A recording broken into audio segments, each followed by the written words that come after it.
નમસ્કાર મિત્રો, સ્વાગત છે તમારું એચએનજીયુ સ્ટડી પોઈન્ટ યુટ્યુબ ચેનલના એક નવા વિડીયોમાં. પોલીસ ભરતી ગ્રાઉન્ડનો અત્યાર સુધીનો રિપોર્ટ આપણે આજના આ વિડીયોની અંદર જોવાના છે. આજના આ વિડીયોની અંદર આપણે જોઈશું કે અત્યાર સુધી ગુજરાત પોલીસ ભરતી બોર્ડ દ્વારા કુલ 1,35,000 ઉમેદવારોને શારીરિક કસોટી માટે બોલાવવામાં આવેલા છે. એમાંથી કેટલા ઉમેદવારો જે છે એ હાજર રહેલા છે અને કેટલા ઉમેદવારો જે છે એ પાસ થઈ રહ્યા છે.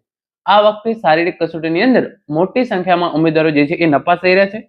તો કેમ આટલા બધા ઉમેદવારો જે છે એ નપાસ થઈ રહ્યા છે અને દોડ દરમિયાન જે છે એ 2 ઉમેદવારોનું શારીરિક કસોટી વખતે જે છે એ મોત થયેલું છે, તો એ ન્યૂઝ વિશેની પણ આપણે આજના આ વિડીયોની અંદર વાત કરવાના છે.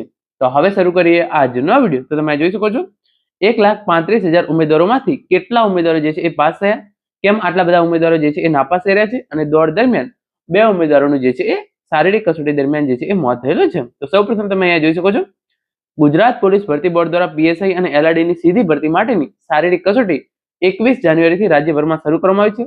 આ સમગ્ર પ્રક્રિયા 13 માર્ચ 2026 સુધી ચાલશે. એટલે કે 21 જાન્યુઆરીથી જે છે એ શારીરિક કસોટી પીએસઆઈ અને એલઆરડી માટે શરૂ થયેલી છે અને આ પ્રક્રિયા જે છે એ 13 માર્ચ 2026 સુધી ચાલશે. અત્યાર સુધી જે પોલીસ ભરતી બોર્ડ દ્વારા આંકડા જાહેર કરાયા છે એ પ્રમાણે કુલ 1,35,000 ઉમેદવારોને શારીરિક કસોટી માટે બોલાવવામાં આવ્યા હતા. એટલે કે અત્યાર સુધી કુલ 1,35,000 જે છે એ ઉમેદવારોને શારીરિક કસોટી માટે બોલાવવામાં આવેલા છે, જેમાંથી 83,000 ઉમેદવારો શારીરિક કસોટીની અંદર હાજર રહ્યા છે અને એમાંથી 35,500 ઉમેદવારો શારીરિક કસોટીની અંદર સફળતાપૂર્વક જે છે એ પાસ થયેલા છે. તો કુલ 1,35,000 ઉમેદવારોને અત્યાર સુધી બોલાવ્યા, એમાંથી 83,000 ઉમેદવારો જે છે એ ગ્રાઉન્ડ ઉપર શારીરિક કસોટી આપવા માટે હાજર રહ્યા અને એમાંથી 35,500 ઉમેદવારો જે છે એ પાસ થયેલા છે. તો પીએસઆઈ અને એલઆરડી પુરુષ અને મહિલા બંને મળી 35,500 ઉમેદવારો જે છે એ અત્યાર સુધીમાં શારીરિક કસોટીની અંદર પાસ થયેલા છે. પછી આગળ તમે અહીંયા જોઈ શકો છો દોડ દરમિયાન 2 ઉમેદવારોનું મોત. દરમિયાન શારીરિક કસોટી દરમિયાન દુર્ભાગ્યપૂર્ણ ઘટનાઓ પણ સામે આવી છે.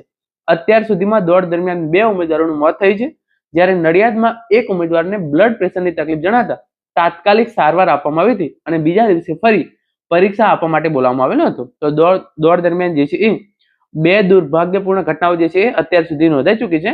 એની અંદર 2 ઉમેદવારોના જે છે એ મોત થયેલા છે અને નડિયાદની અંદર એક વખતે જે છે એ એક ઉમેદવાર દોડતી વખતે જે છે એ બ્લડ પ્રેશરની તકલીફ સામે આવી હતી, તો એમને જે છે એ તાત્કાલિક ગ્રાઉન્ડ ઉપર જે છે એ સારવાર આપવામાં આવી હતી અને એમને બીજા દિવસે જે છે એ શારીરિક કસોટી આપવા માટે બોલાવવામાં આવેલા હતા. પછી આગળ તમે અહીંયા જોઈ શકો છો 27 જાન્યુઆરી સુધીમાં 83,000 ઉમેદવારો પીએસઆઈ એલઆરડીની ફિઝિકલ ટેસ્ટ આપી 35,500 પાસ થયા અને દોડ દરમિયાન 2 ઉમેદવારોનું મોત થયું. તો આ પ્રમાણે 27 જાન્યુઆરી સુધીનો ગ્રાઉન્ડ રિપોર્ટ તમે જોઈ શકો છો. 1,35,000 ઉમેદવારોને બોલાવ્યા, એમાંથી 83,000 ઉમેદવારો હાજર રહ્યા અને 35,500 ઉમેદવારો જે છે એ પાસ થયા છે અને દોડ દરમિયાન 2 જે છે એ દુઃખદ સમાચાર જે છે એ સામે આવ્યા છે અને 3,000 જેટલા ઉમેદવારો એવા છે કે એમણે જે છે એ શારીરિક કસોટીની તારીખ બદલવા માટે પણ જે છે એ અરજી કરેલી છે.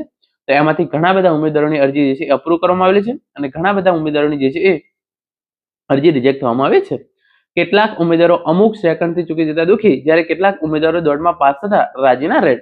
એટલે કે દોડ પછી જે દ્રશ્યો સામે આવતા હોય એ પ્રમાણે અમુક ઉમેદવારો જે છે 1 સેકન્ડથી 4 સેકન્ડથી જે છે એ રહી જતા તેઓ જે છે એ દુઃખી થતા હોય છે, જ્યારે કેટલાક ઉમેદવારો દોડની અંદર જે છે એ પાસ થતા ખુશ થયા જોવા મળે છે. 15 ગ્રાઉન્ડ ઉપર જે છે આ શારીરિક કસોટી છે પોલીસ કોન્સ્ટેબલ અને પીએસઆઈ ભરતી માટે યોજાઈ રહી છે અને બાયોમેટ્રિક સિસ્ટમ, ફોટોગ્રાફી અને RFID ટેકનોલોજીનો ઉપયોગ કરી આ શારીરિક કસોટી જે છે એ લેવામાં આવી રહી છે અને આ વખતે જે છે એ શારીરિક કસોટીની અંદર તમને કોઈ પણ પ્રકારના જે છે એ માર્ક્સ આપવામાં આવી રહ્યા નથી.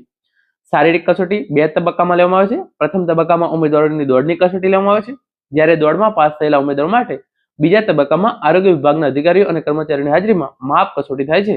શારીરિક કસોટીમાં કોઈ પણ પ્રકારની ગુણ રાખવાની પદ્ધતિ લાગુ કરવામાં આવતી નથી. એટલે કે દોડ અને તમને ઊંચાઈના આ વખતે જે છે એ કોઈ પણ પ્રકારના માર્ક્સ છે એ આપવામાં આવતા નથી. તો મિત્રો આ હતો આજનો વિડીયો, જેની અંદર આપણે 27 જાન્યુઆરી સુધીનો ગ્રાઉન્ડ રિપોર્ટ જે છે એ જોઈએ છે.